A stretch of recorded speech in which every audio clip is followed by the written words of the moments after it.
Bonjour et bienvenue sur le plateau de Bonjour chez vous. Je suis très heureuse de vous retrouver aujourd'hui pour un thème qui est cher à mon cœur. Comment être un parent impliqué dans la scolarité de son enfant. Et nous avons des invités avec nous pour parler de ce thème. Et d'ailleurs, on va être beaucoup plus nombreux que d'habitude sur ce plateau. Je vous laisse découvrir mes 4 chroniqueurs du jour. Bonjour à tous. Bonjour Sylvie. Bonjour Patrice. Je vais laisser Nadine vous présenter puisque Nadine, ce sont tes invités pour la rubrique Culture et Médias.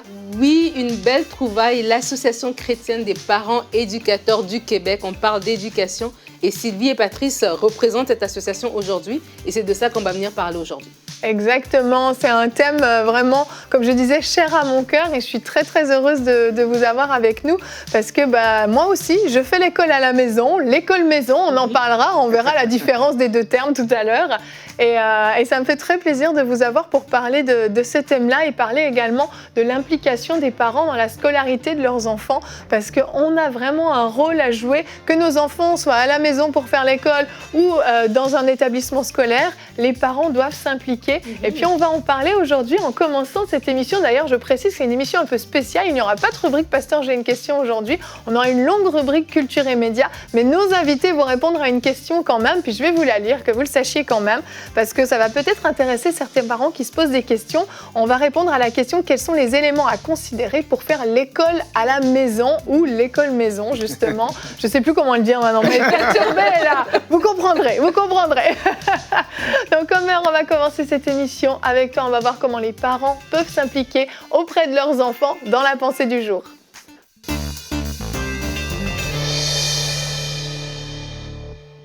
Soyez un héros aujourd'hui. Quelle belle opportunité. Le héros, c'est celui qui est présent. Le héros, c'est celui qui n'est pas indifférent aux difficultés d'autrui. Le héros, c'est celui qui aide son semblable en difficulté. Ce héros, c'est toi qui es parent d'un enfant qui est beau, un enfant qui est précieux aux yeux de Dieu, mais un enfant qui a peut-être de la difficulté à l'école. Car derrière chaque enfant se cache une destinée, un avenir. L'enfant n'est pas donné au hasard. Derrière David se cachait le roi. Derrière le berger se cachait le roi. Et derrière l'enfant jeté dans le Nil se cachait le libérateur d'une nation. Derrière ton enfant se cache un médecin, un avocat, un homme d'affaires, un homme politicien, un pasteur, un évangéliste, un révivaliste. L'enfant est un cadeau que Dieu nous donne. Je dis amen à cela. Amen. Oui, parent, tu peux devenir un héros. Tu peux devenir le héros dont l'enfant va se souvenir de son papa, de sa maman qui s'est débattu pour lui donner un avenir, de ce parent qui s'est impliqué pour que l'enfant puisse réussir. Tu seras celui dont l'enfant pourra raconter l'histoire à ses petits-enfants en disant « Mon papa, ma maman est un héros, est une héroïne. » Oui, tu peux le devenir en aidant simplement ton enfant à faire ses devoirs, en t'impliquant dans la scolarité de ton enfant. Le temps investi pour un enfant n'est jamais gaspillé, mais le temps investi pour un enfant, c'est mieux que l'argent investi en bourse, car l'enfant est la garantie de l'avenir, non seulement des parents, mais la garantie de l'avenir de la société. Alors oui, tu peux devenir un héros aujourd'hui. Oui, c'est à toi que je parle. Toi qui travailles beaucoup, toi qui es occupé, c'est à toi que je parle aujourd'hui. Oui, tu peux devenir un héros. Pour devenir un héros, eh bien, tu n'as pas besoin d'avoir une cape comme Superman. Tu peux devenir un héros. Pour devenir un héros, tu n'as pas besoin d'avoir des muscles. Tu n'as pas besoin de te battre. Tout ce que tu as besoin, c'est d'avoir la patience, l'endurance et la détermination d'aider ton enfant dans la scolarité. Et la Bible nous dit si bien dans le psaume 127, versets 4 et 5, elle nous dit « Comme les flèches dans les mains d'un guerrier, ainsi sont les fils de la jeunesse. Heureux l'homme qui en remplit son carquois. Ils ne seront pas confus quand ils parleront avec l'ennemi à la porte de la ville. » Eh bien, le parent est comme le chasseur qui prend le temps de tailler la flèche. Et non seulement de tailler, mais le temps de mettre la flèche dans la bonne direction et de tirer la flèche, car le point de départ de la flèche, c'est toujours là où le chasseur s'est arrêté. Alors, allez loin, allez plus loin avec votre enfant et pour votre enfant. Excellente journée à vous. Merci Omer, merci beaucoup. C'est un héros. Un héros, c'est vrai, on s'imagine que c'est quelqu'un qui fait des choses exceptionnelles, extraordinaires. Et en fait, en tant que parent, oui, on peut être les héros de nos enfants. J'aime beaucoup ta pensée, Omer. J'aime cette façon de voir les choses. Et je reste quelques minutes avec toi parce qu'une petite souris m'a dit que dans cette année 2020, tu t'es particulièrement impliquée dans la scolarité de tes enfants. Auparavant, c'était plus Nadine. Et on sait qu'avec ce qui s'est passé, avec le Covid, le confinement, énormément de parents, tout à coup, ont dû s'occuper beaucoup plus de la scolarité de leurs enfants. Et toi, Omer, comment tu as vécu ça et comment tu le vis encore aujourd'hui puisque tu continues à le faire? On est dans une rubrique témoignage de Omer. En fait, le confinement a été une occasion pour moi de redécouvrir en fait mes garçons. Voilà, ça a été une découverte de papa qui découvre ses garçons. Oui, c'est vrai que oui, je cours pas mal, mais voilà, au primaire, c'était un peu difficile pour moi. Découpe ceci, colle cela. C'était un domaine du brisement que je devais travailler, mais je m'étais promis une chose, et une fois au secondaire, je vais être là. Parce que là, je commence à rentrer dans mon élément, etc. Et puis voilà. Donc simplement, au départ avec mon garçon, on a commencé à faire du jardinage ensemble. J'ai remarqué qu'il aimait le jardinage, j'aimais le jardinage, fait qu'on a commencé là. Fait que ça a noué de liens qui a permis qu'on développe une conversation. Parce que quand on veut développer ça avec un enfant, l'enfant ne doit pas être à ce moment de l'éducation un inférieur, mais il doit être un ami. Il faut en faire un ami pour que lorsqu'on est plus dur avec lui, il comprend. Et lorsqu'on est vraiment en train de s'amuser avec lui, on s'amuse. Fait qu'on a commencé à faire des choses ensemble qui ont fait que lorsqu'on est venu maintenant pour l'école, voilà, je me suis découvert être son professeur de mathématiques. Alors finalement, en faisant ces devoirs de mathématiques, je me disais, oh, ce truc-là, je ne le comprenais pas. C'est comme ça que ça se fait. Ah, je comprends maintenant mieux les exposants. En fait, c'est lui qui te faisait l'école. Mais ça, c'est vraiment important. C'est juste une petite parenthèse, même par rapport au couple. Tu sais, des fois, dans le couple, il y a justement un parent qui est beaucoup plus impliqué que l'autre. Et c'est des fois de dire à l'autre, oh, mais non, mais tu devrais regarder. Et ça crée des tensions. Mais de laisser le temps et devenir ce héros, devenir ce parent impliqué. En fait, chaque parent, c'est en nous, en fait. C'est juste de laisser le temps à l'autre de découvrir. Et peut-être pour l'autre, ce serait les sciences, peut-être ce serait les maths, peut-être ce serait les arts, peu importe. Mais ça va venir. Et moi, vraiment, cette année, ça que je te disais, la liste scolaire, il est parti, il a fait la liste scolaire et tout ça. Bon, c'était une compagnie qui faisait tout. Hein. C'est pas qu'il est pas allé dans les rangées. Non, mais non, cette année, c'était différent. Ah oui, bon, on en parlera. Dans une grande surface, et puis... et puis, tu allais dans les rangées. Acheter les cahiers, les stylos, tout ça. C'était horrible, même. Ouais. Mais c'est intéressant parce que tu vas avec ton enfant. Le fait n'est pas d'aller acheter. Le fait, c'est de prendre du temps ensemble et de comprendre comment ton enfant voit le monde et comment il raisonne, en fait. Et c'est ça, en fait, le côté qui devient intéressant. Et là, maintenant, écoute, on laisse l'enfant aller. Je suis là, si tu as de la difficulté, je suis là. Est-ce que je peux t'aider? Mais aussi être honnête avec l'enfant. Et ça, j'aimerais parler à un parent. Dites à l'enfant là où vous avez eu de la difficulté à l'école. Et je pense que ça va rassurer l'enfant que, OK, je ne suis pas si en difficulté, je ne suis pas si bête que ça. Voilà, peut-être que j'ai la difficulté. Et maman et papa ont quand même réussi malgré leurs difficultés qu'ils ont pu avoir à l'école. Exactement, fait qu'on devient plus une source d'inspiration en disant à l'enfant, voici où j'ai la difficulté, eh bien, voici comment j'ai pu m'y prendre, etc. Ou voici ce que je n'ai pas fait, puis je te conseille de faire ça parce que voilà en conséquence ce que tu pourrais avoir. Tout à fait, tout à fait. Vous, de votre côté, vous avez donc fait le choix de faire l'école maison. Et comment ça s'est passé, l'implication? Vous étiez tous les deux impliqués. Forcément, il y en a un de vous deux qui travaillait. J'imagine que c'était toi, Patrice. En général, ça se passe comme ça, mais des fois, ça peut être différent. Comment ça s'est passé, justement? Nous, on a rencontré un couple d'amis qui, eux, avaient des enfants en âge scolaire. Et là, ils avaient décidé de faire l'école maison. C'était en 99. Et moi, j'étais enceinte de notre premier enfant. Ça faisait 15 ans qu'on était mariés. Wow.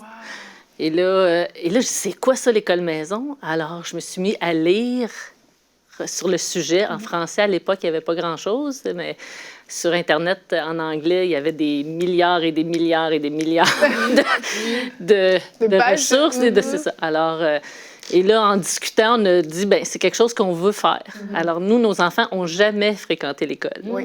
Et on a... C'est ça, ils sont... On a 3 enfants. On a 3 enfants, ils ont tous été... Puis dès la naissance, dans le fond, c'est comme... on s'est préparé à faire ça. Puis à l'époque, on a rencontré aussi un jeune homme qui avait 19 ans à l'époque, dont les parents ont fait le choix de faire l'école maison. C'était des pignonniers au Québec. Et là, je disais, c'est ça le résultat final, si on veut. Et j'avais été impressionnée de son...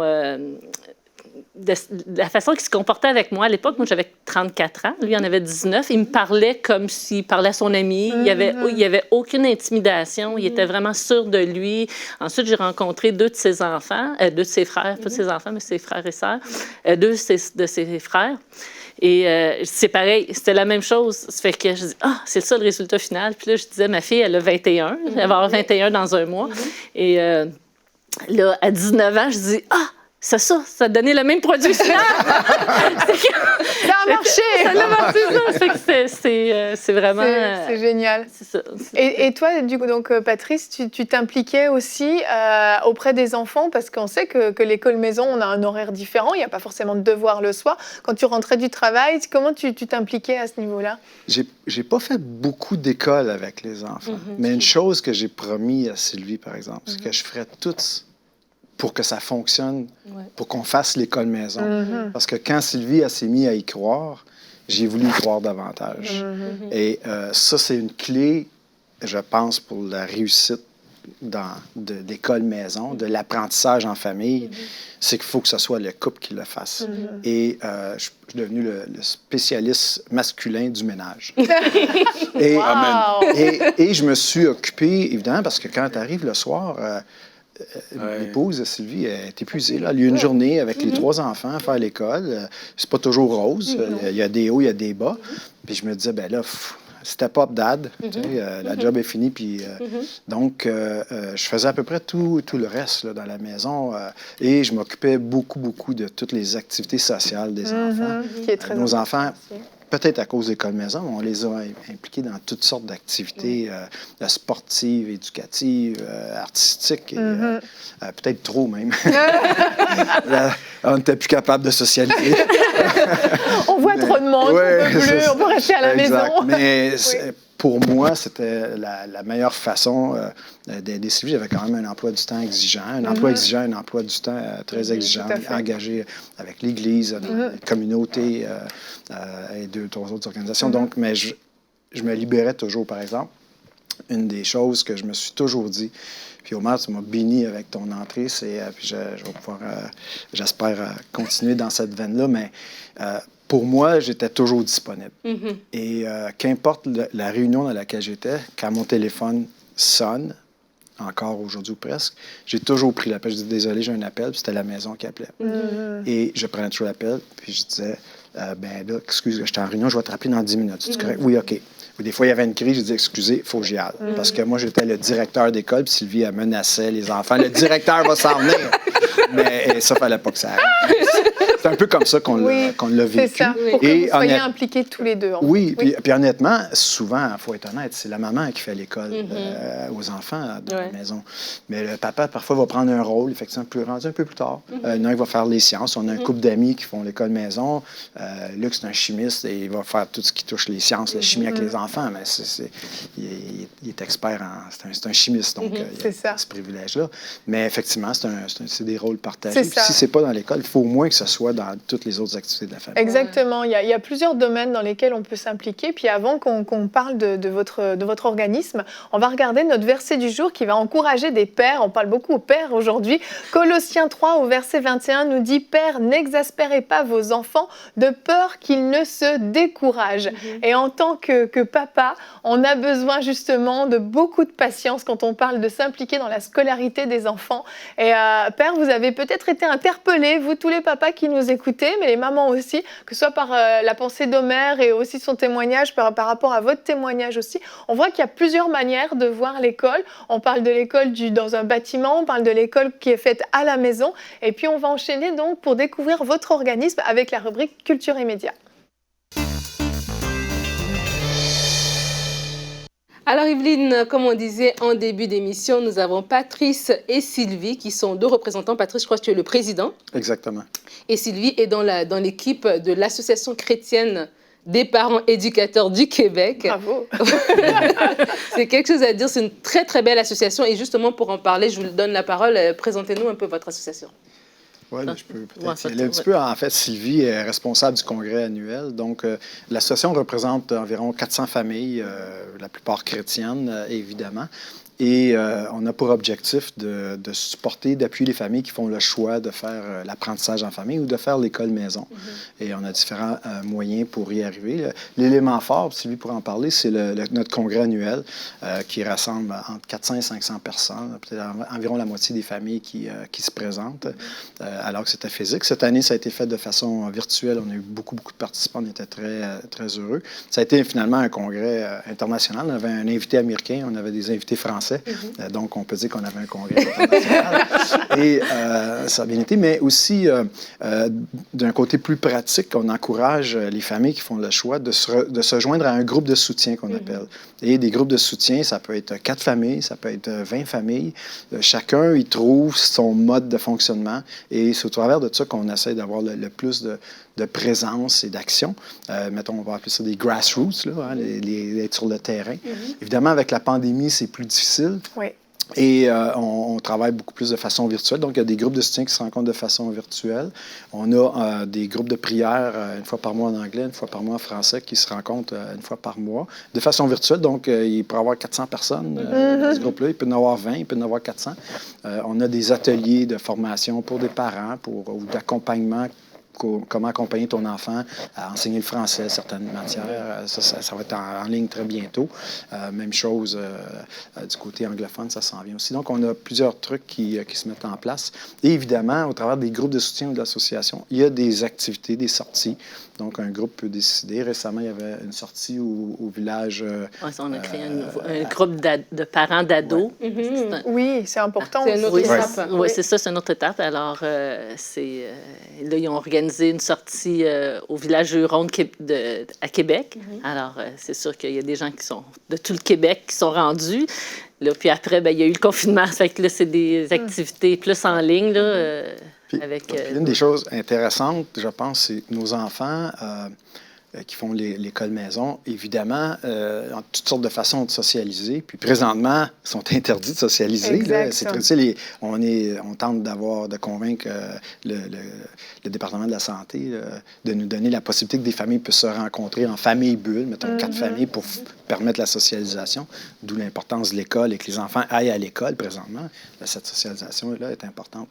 Mais j'ai perdu ma pensée. Mais c'est ça, on appuie les familles de toutes sortes de façons. On a notre site web qui a plein de ressources, plein d'idées, et on travaille aussi en collaboration avec les organismes canadiens ou d'autres provinces. On est en relation avec d'autres provinces aussi. Super. Mais justement, parce qu'on en parlait avant l'émission et Evelyne a fait un peu référence au début, c'est qu'il y a une différence entre l'école à la maison et l'école maison. Est-ce que vous pourriez juste nous expliquer? Oui, c'est de la sémantique, mais c'est important pour nous dans notre définition. Tu veux y aller? OK. Bien, parce que l'école à la maison, c'est comme le système qu'on amène dans la maison. Alors que l'école maison, ce qui est au centre, au cœur, c'est l'enfant. Alors, on adapte notre enseignement, notre rythme au rythme de l'enfant, au style de l'enfant. Alors, si on a différents enfants, c'est sûr qu'il faut s'adapter à chacun des enfants. Moi, j'ai 2 filles et un garçon. Ils n'apprennent pas de la même façon. Vraiment pas. Le matériel qui a fonctionné avec mes filles ne fonctionne pas avec mon garçon. M'en parlez pas. C'est vraiment le jour et la nuit. Puis c'est sûr que c'est un défi aussi pour le parent parce que tu as ton style d'apprentissage et il faut aller par-dessus ça. Mais c'est vraiment l'enfant qui est au cœur de l'apprentissage. Il faut adapter, il faut trouver les ressources pour... C'est pas l'enfant qui cadre dans un système, c'est... Le système qui s'adapte à l'enfant, c'est ça. J'ajouterais peut-être aussi qu'on ne vise pas nécessairement la performance et de dire, OK, tu as fini ta deuxième année, tu as eu 60 tu peux aller en troisième année. On vise beaucoup plus l'apprentissage, la maîtrise de l'apprentissage aussi. Pas dans une forme de performance, mais d'un sens de compréhension et de capacité de passer aux autres étapes en ayant bien maîtrisé. Donc, il y a des enfants qui vont aller beaucoup plus vite que d'autres. Est-ce que c'est parce qu'on a 8 ans, qu'on doit savoir lire, écrire, compter, etc.?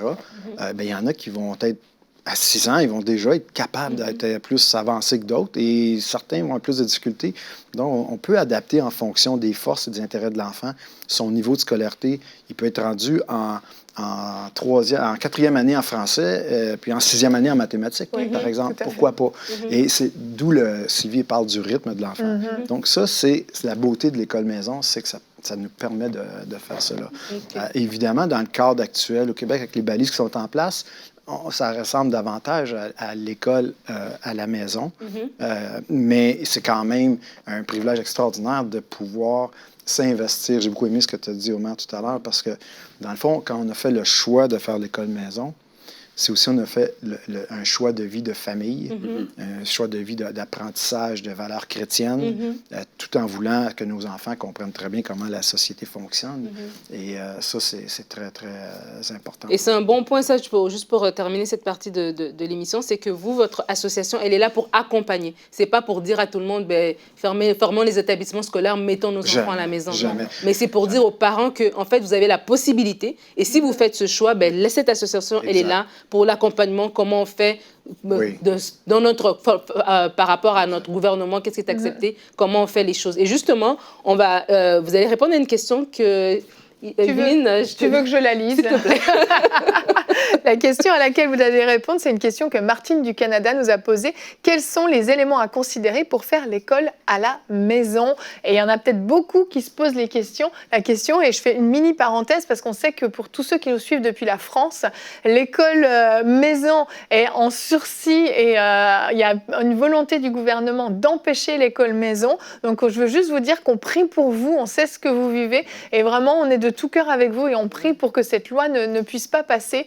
Mais il y a d'autres personnes qui nous écoutent, qui ont la possibilité maintenant même de dire peut-être que, en fait, surtout avec le Covid, avec tout ce qui se passe, j'aimerais peut-être faire l'école maison, mais j'ai aucune idée de comment m'y prendre, justement, qu'est-ce qu'il faut considérer comme élément justement pour prendre cette décision. Moi, il y a plusieurs aspects. D'abord, il faut changer notre paradigme de l'éducation. C'est la première chose qu'il faut faire. Et bon, ça prend du temps. Là. C'est comme on n'est pas obligé de faire ça tout de suite. On l'apprend en faisant l'école maison.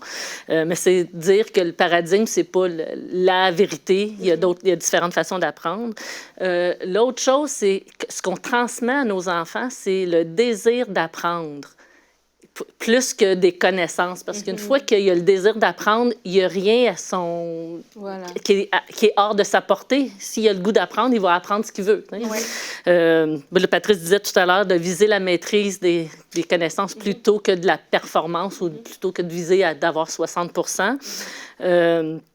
Voir l'apprentissage, c'est aussi faire la cuisine, faire du jardinage, construire une cabane d'oiseaux, faire la niche du chien, avoir des discussions sur des sujets d'actualité autour de la table. Ça aussi, c'est de l'éducation. Et aussi miser sur les relations. Omer en a parlé aussi, mais c'est ça. Et d'autres choses plus pratiques, si on veut, c'est d'abord, Patrice aussi l'a dit, c'est que les deux parents doivent être d'accord sur faire l'école maison. Parce que... Et l'autre chose, c'est d'écrire pourquoi on fait l'école maison.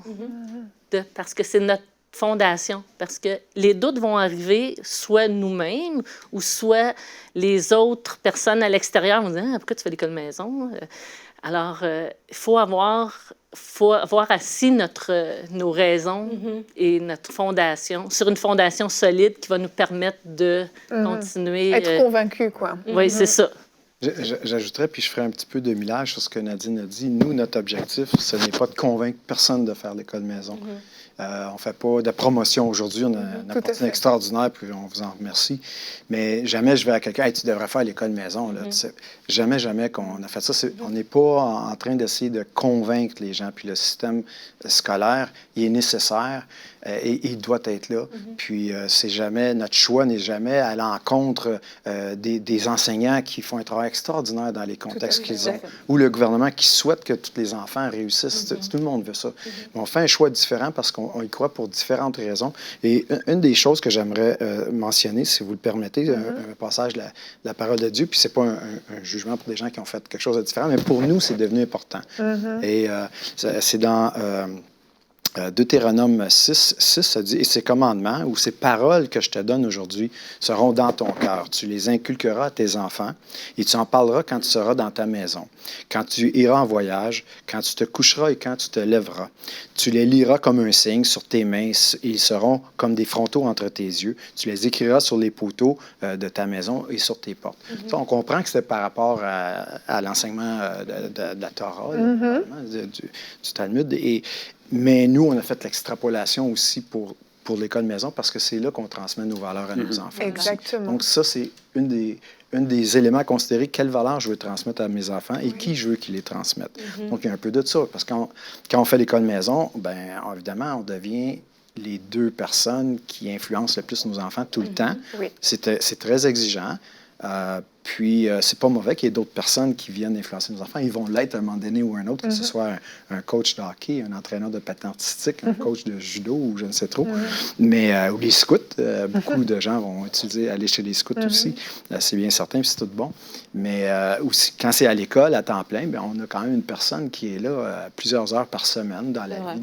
Nous, on ne souhaitait pas ça pour nos enfants. C'est ça. Et c'est un choix. Je dirais que la plupart des familles... Et c'est ça. Je dirais que la plupart des familles qui choisissent, l'élément à considérer, c'est, bien, je veux être, nous, c'était très, très clair, c'est on veut être ceux qui auront le plus d'influence dans la vie de nos enfants le plus longtemps possible. Tout à fait. Puis, mais c'est pas tout le monde qui peut se permettre ça. C'est pas tout le monde qui est en mesure de faire ce choix-là. Et beaucoup de gens ne savent même pas que c'est une option de faire l'école maison parce que c'est très... c'est peu connu, en tout cas au Québec. Oui. C'est très peu connu. Puis notre cœur pleure pour la France présentement. Ah oui, vraiment, vraiment. Merci énormément, Patrice. Merci, Sylvie. Merci d'être venue, d'avoir présenté ça, d'avoir donné cette réflexion, en fait, à tous les parents qui se posent des questions et de voir qu'il y a des alternatives. Exactement, oui, merci beaucoup. Et puis, on veut vous encourager vraiment à la maison à être des parents impliqués auprès de vos enfants. Qu'ils fassent l'école maison, qu'ils fassent l'école traditionnelle, ça n'a absolument pas d'importance. Vous avez un rôle à jouer, autant la mère que le père, selon vos forces. Comme on l'a dit, si vous n'êtes vraiment pas bon en maths, évitez peut-être d'aller aider vos enfants en maths ou prenez des cours de maths pour vous perfectionner et ensuite allez les aider.